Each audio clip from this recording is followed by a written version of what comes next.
As pessoas reclamam comigo. Sai desse luto. Brigam comigo. Pessoas da minha convivência. Inclusive meu primo. Principalmente meu primo. Brigam comigo e falam: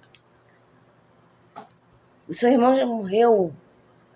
1 ano já tem de morte e você ainda está de luto.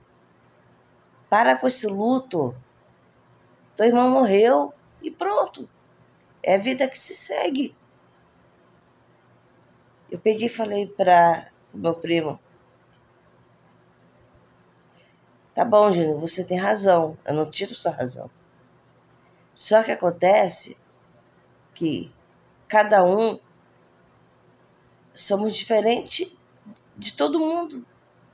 Tem gente que é forte o bastante para suportar uma tragédia de perder alguém que ama. Exemplo, tá aí minha mãe, Arlete, que ela ficou inteira, é forte. Enterrar um filho é a pior coisa que a mãe passa na tua vida. Até o fim, até quando os olhos dela se fecharem, para sempre. Admiro muito a minha mãe por essa fortaleza toda. E eu achando que seria o contrário, que meu pai ia aguentar o máximo possível para não se entregar. Mas a minha mãe foi ao contrário. É fácil falar, né? Sai desse luto. Cada um tem a sua personalidade, sua fortaleza, tem a sua fraqueza. Eu não sou forte que nem minha mãe. Eu não sou forte que nem o meu primo Júnior. Cada pessoa é diferente. Ainda mais uma pessoa que convive com a total solidão e depressão destrutiva. Eu luto contra a minha depressão todos os dias da minha vida para não fazer merda.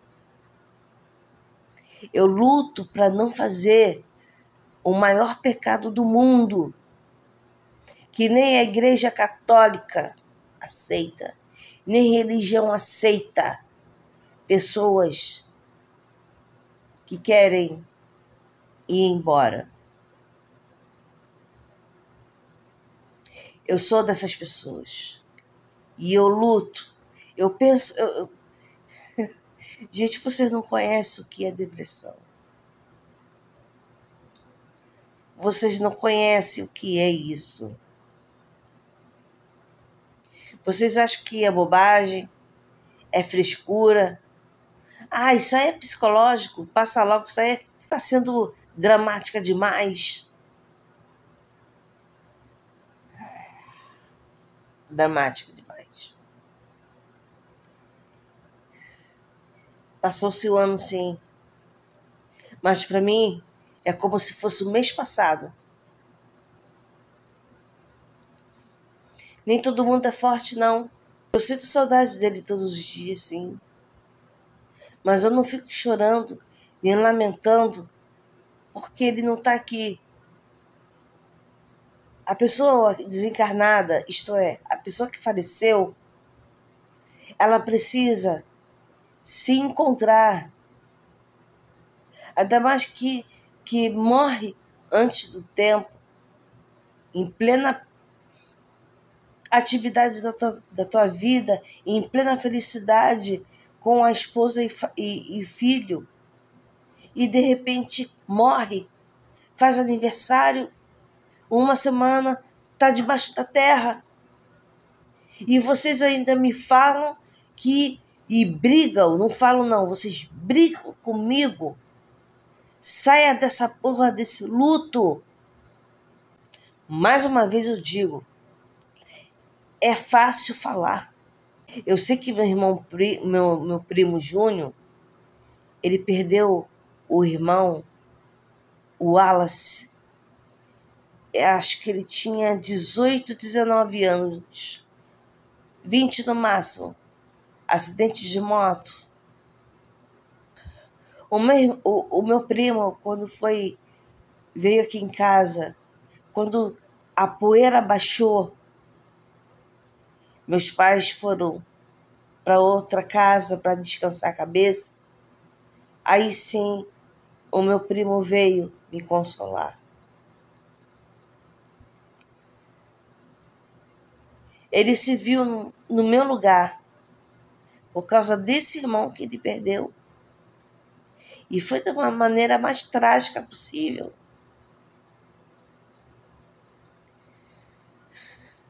Acidente de moto em altíssima velocidade, madrugada. Era meu primo, mas a gente não tinha convivência.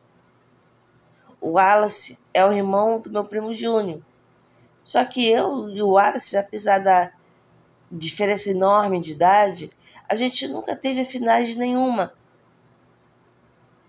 Mas eu fui no velório dele, fui no enterro dele, para prestar condolência aos meus primos, Soraya e Júnior. A minha tia Ângela não conseguia nem andar, ela era carregada. Meu pai ficou assim, não conseguia nem andar. Tinha que ter 2 pessoas segurando os braços dele para poder ele caminhar. E ele não se lembra nada disso. Eu sei que o luto vai passar. Mas enquanto dói, enquanto a minha alma chora, enquanto o meu coração ele dá um buraco por causa da perda do meu irmão querido, eu vou sair dessa. Sim, eu vou sair. Mas eu não mereço levar esporro para sair do luto. O meu irmão significava tanto para mim. Não é assim. Um ano passa relâmpago. Para mim parece que foi mês passado que meu irmão estava vivo. E vocês vêm me dizer que é bobeira minha? Vocês todos vêm me dizer para eu procurar um psicólogo. Eu não admito isso. Eu estou indignada. Não é apenas por causa do meu irmão que morreu. Porque chegou a hora dele. Nem todo mundo morre velho. Mas caramba, tem um pouco de compaixão com o ser humano. Vocês que brigam comigo, eu sei, eu tenho que sair do luto, sim. Eles têm razão. Eu não tiro a razão deles, mas também tenho que me respeitar. Eu não sou forte como essas pessoas que falam comigo. Eu não sou forte. Tá demorando a passar meu luto? Tá. Mas cada um é cada um. Cada pessoa é diferente. Cada pessoa tem uma mentalidade diferente. Personalidade diferente. Uns é forte como minha mãe. Outro é forte como meu primo. Mas eu não sou. E muito menos o meu pai. O meu pai foi internado mais de 4 vezes. O meu pai chorava copiosamente de desespero. Em desespero profundo, tivemos que levar meu pai a um posto para ele ser medicado primeiro. Chegamos à recepção. Eu, mais meus 2 irmãos. Chegamos à recepção do hospital, explicamos a situação, porque já tínhamos dado notícia à minha mãe de manhã cedo. Ela chorou. Claro, ela tem que chorar. Chorou, chorou. Ficamos numa sala particular, lá numa clínica. Não era uma clínica, era um hospital público, mas a gente foi muito bem atendido. Chegamos lá na recepção, explicamos tudo e eles entenderam. O que tínhamos que fazer é dopar a minha mãe primeiro. Dopar não, é tomar remédio para hipertenso. O grau dela de hipertensão é muito menor do que do meu pai. Tanto que os remédios dela são bem mais leves do que o dele. O dele é o ápice do ápice do remédio para hipertenso. Chegamos lá com a minha mãe, separadamente do meu pai. Chorou, chorou. Abraçamos ela. Aí chegou, quero ir embora. Eu falei, mãe, ela ia fazer compras. Foi por isso que a gente inventou uma historinha para ela poder ir pro posto e ser medicada primeiro. Eu cheguei para minha mãe e falei, mãe, eu sei que essa tragédia é difícil de aguentar. Mas, por favor, quando a gente chegar lá em casa, por favor, não deixe meu pai desconfiar. A gente vai levar ele no posto, mas a gente não sabe como convencê-lo. Eu falei, mãe, eu sei que é muito difícil. Você acabou de perder um filho. Eu sei que é difícil, mas por favor. Quando chegar lá em casa, não desaba não. Senão meu pai ia ter 2 lutos.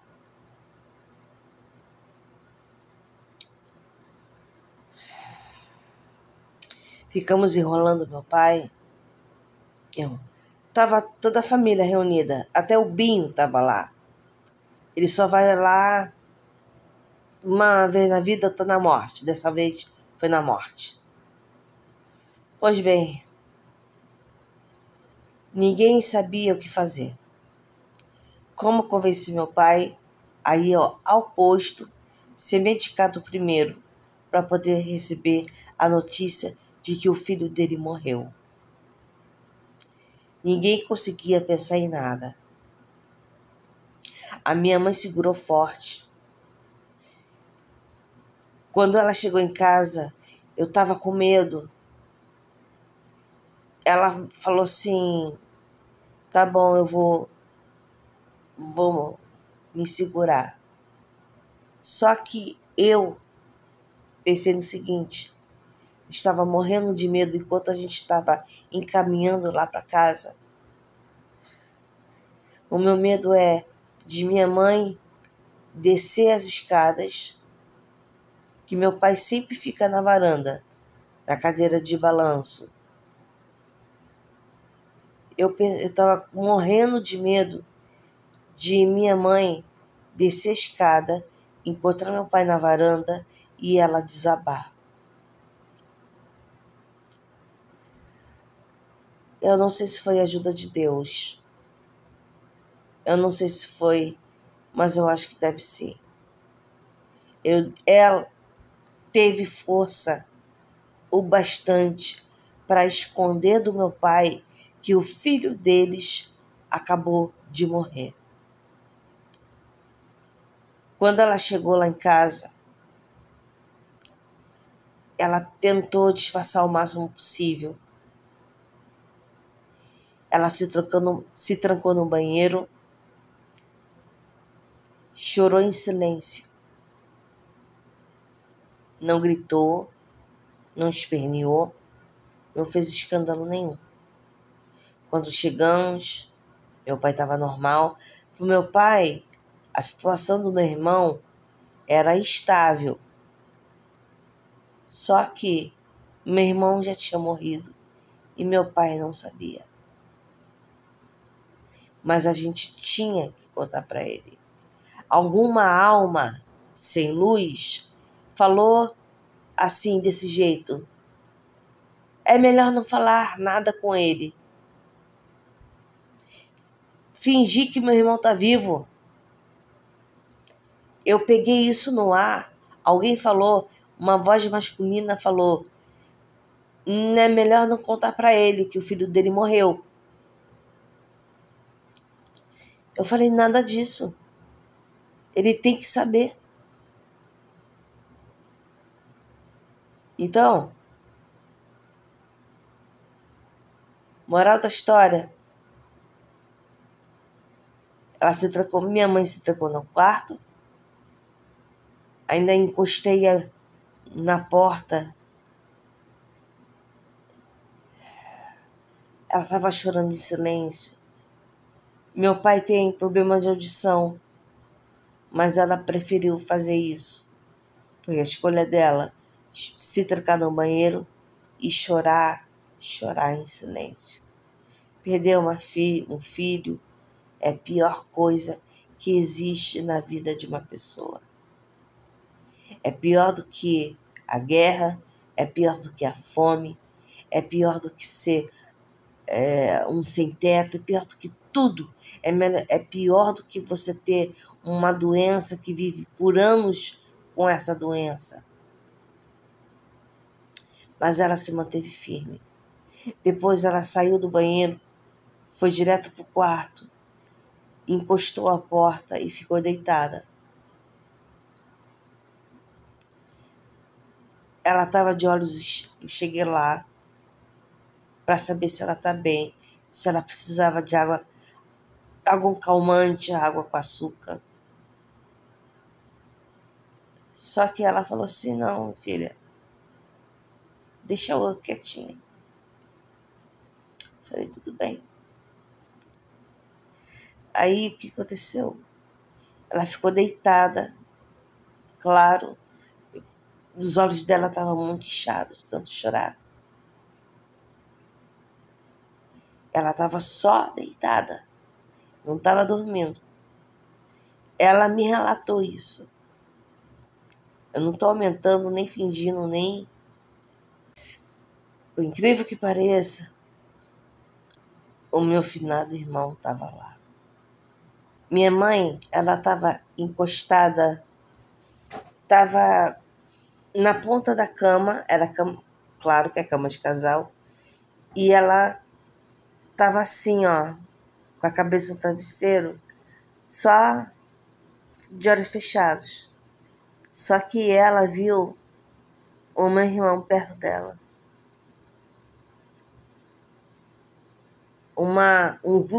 Ela não viu nitidamente, ela viu um vulto branco. E era ele. Ela viu o rosto dele. E sabe o que o meu palhacinho fez? Como ela estava assim, deitada com o travesseiro, ela estava assim. De repente,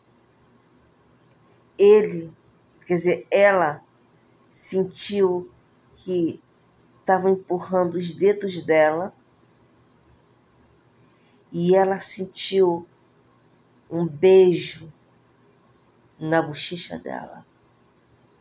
Não foi um beijo qualquer, pá, pum, não. Foi um beijo no rosto dela. Longe do meu pai, é claro, ela surgiu sorridente para mim. Filha, você não sabe o que aconteceu. Ela me contou sobre isso. O que ele fez. Eu fiquei tão emocionada com aquilo. E ela se sentiu como se tivesse tirado uma pedra dentro do coração dela, porque era ele. Ela viu ele, não nitidamente, mas de uma forma meio assim, disfuncional, esfumaçado, mas ele estava todo de branco, tudo branco. Em questão espírita é bom. E ele fez isso com ela, sendo que no dia que a gente ficou lá em Itacuruçá, no meio da rua, no dia, ele morreu às 11h48 da noite. Só fomos saber da notícia 1h da manhã. Porque em vez de o hospital de Volta Redonda ligarem para a viúva do meu irmão, ligou para um fedelho que morava lá em casa. O que ele fez? Ignorou. Deviam ter ligado.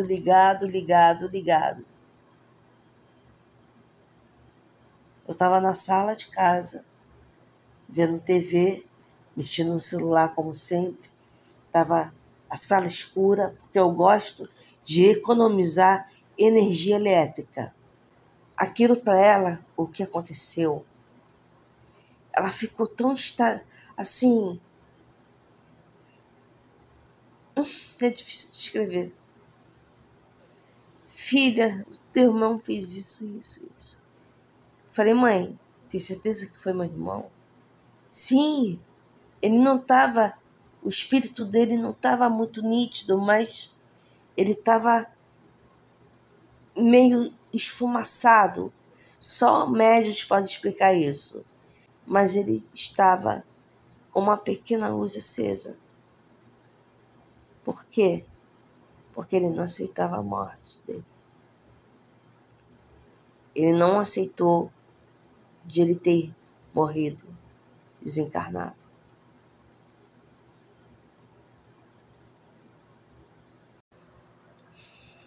Demorou muito para o meu palhacinho ser velado e enterrado. Fora o traslado entre Volta Redonda e Rio de Janeiro, capital.